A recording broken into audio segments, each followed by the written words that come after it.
I know तुम डर जाते हो जब तुम्हारे पास कोई सबकॉन्शियस या अनकॉन्शियस पेशेंट आता है।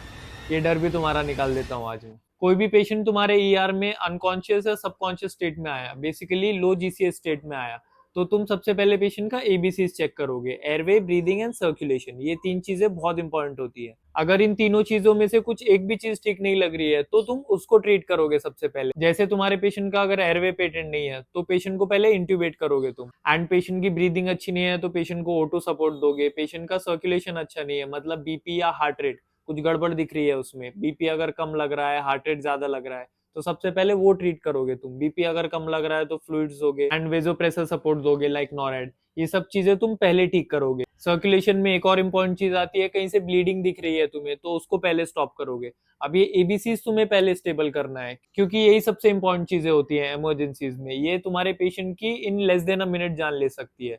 तो ये सबसे पहले ठीक करना है तुम्हें। एयरवे पेटेंट नहीं था, उसको इंट्यूबेट कर दिया। ब्रीदिंग अच्छी नहीं थी, O2 सपोर्ट दे दिया। एंड सर्कुलेशन में अगर कुछ ब्लीडिंग हो रही थी उसको स्टॉप कर दी। बीपी कम था, उसको फ्लूइड देके या फिर वेजोप्रेसर सपोर्ट देके बढ़ा दिया। ये सब चीजें तुमने स्टेबल कर दी। तब तक तुम पेशेंट का ब्लड शुगर लेवल भी चेक कर लोगे। अगर पेशेंट का बीएसएल कम है तो ये भी सबसे कॉमन कॉज होता है पेशेंट के लो जीसीएस का, मतलब पेशेंट सबकॉन्शियस या अनकॉन्शियस लो बीएसएल होने की वजह से भी हो सकता है। अगर तुम्हें लो बीएसएल दिख रहा है लाइक इट इज 40 और 50, तो पेशेंट को पहले D25 दो, दैट इज डेक्सट्रोज 25। उससे ही तुम्हारा पेशेंट स्टेबल हो जाएगा। ये सब चीजें तुमने कर दी तो पेशेंट की हिस्ट्री लो, पेशेंट के अटेंडेंस से। हिस्ट्री कैसे लोगे? पेशेंट के अटेंडेंस से पूछो कि पेशेंट को ये कब हुआ, पेशेंट को कुछ सीजर अटैक आया था क्या, पेशेंट ने कुछ पॉइजन जैसा कुछ खाया है क्या।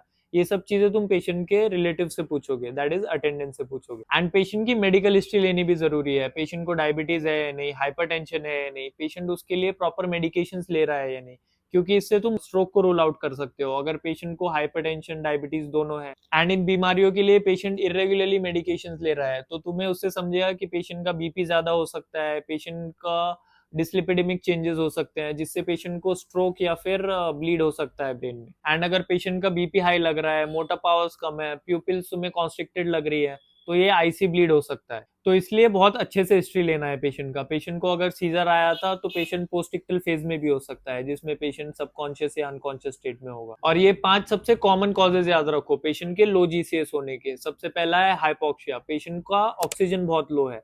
हाइपोग्लाइसीमिया, पेशेंट के ब्लड शुगर लेवल्स कम है जिसकी वजह से पेशेंट का सेंसोरियम ऑल्टर हो रहा है। Next common cause is stroke. अगर पेशेंट के मोटर पावर्स अच्छे नहीं है, पेशेंट के प्यूपिल्स अनइक्वल है, तो पेशेंट को स्ट्रोक हो सकता है। एन एपिसोड ऑफ सीजर, जैसे मैंने अभी बताया, पेशेंट को सीजर का एपिसोड आया होगा, उसकी वजह से पेशेंट पोस्टिक्टल फेज में होगा जिसकी वजह से पेशेंट का लो जीसीएस होगा। अगर ये केस है तो तुम पहले लेविट्रासिटम दोगे पेशेंट को, जिससे नेक्स्ट सीजर ना आए पेशेंट को। फिफ्थ कॉमन कॉज है पॉइजनिंग। अगर पेशेंट ने कोई पॉइजनिंग लिया है, फॉर एग्जाम्पल ओपियोइड पॉइजनिंग लिया है पेशेंट ने, तो पेशेंट के प्यूपिल्स पिन पॉइंट होंगे।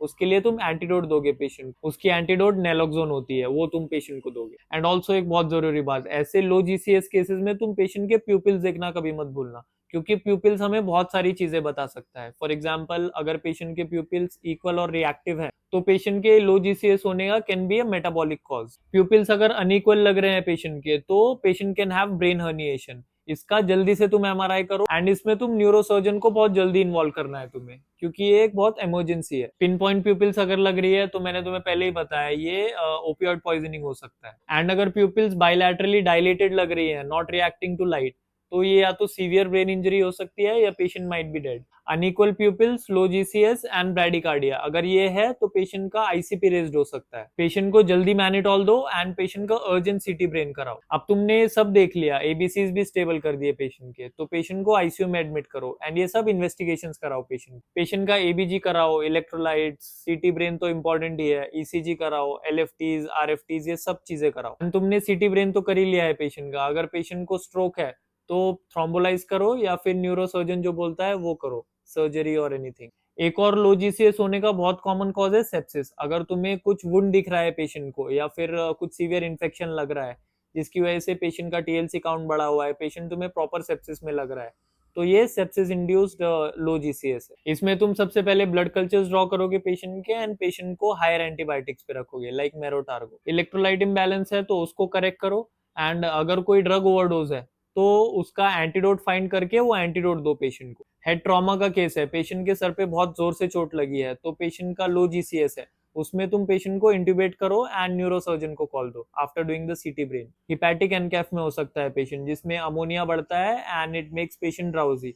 इसमें तुम एनिमा दो पेशेंट को एंड डुफ्लैक्स सिरप दो। तो लो जीसीएस देख के पैनिक मत करो, बस ये step by step approach follow करो। एबीसीज चेक करो, शुगर चेक करो, प्यूपिल्स चेक करो, पेशेंट का सीटी ब्रेन करो, जो भी कॉज है उसको ट्रीट करो। बट सबसे पहले तुम्हें एबीसीज को स्टेबल करना है, इससे तुम्हारा पेशेंट सेफ रहेगा and you can easily handle any emergency. अब डरना नहीं है, जाओ हैंडल करो इमरजेंसीज।